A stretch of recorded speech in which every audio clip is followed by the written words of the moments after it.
प्यार किया बदनाम हो गए, अरे प्यार किया बदनाम हो गए, चर्चे सारे आम हो गए। जालिम ने दिल उस वक्त तोड़ा जब हम उसके प्यार में गुलाम हो गए।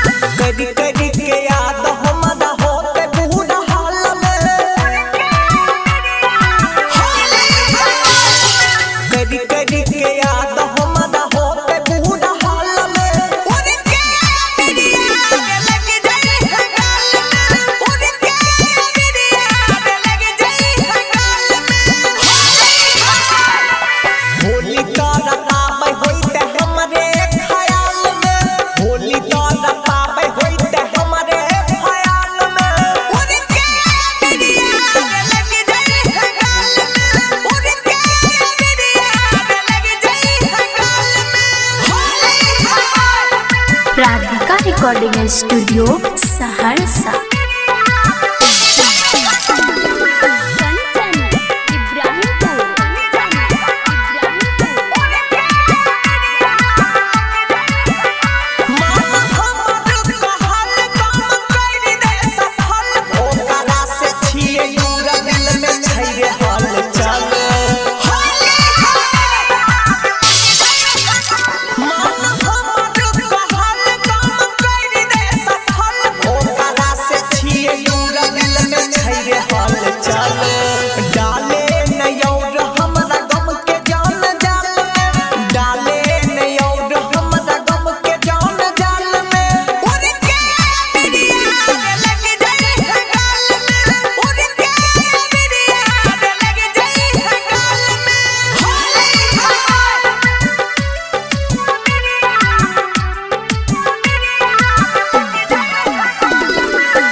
के संदेश लेके जो नहार हाल में, सुजीत के संदेश लेके जो नहार हाल में, उनके बिरिया लग जाई गाल में, उनके बिरिया लग जाई गाल में। Recording by Sujit Saharsa.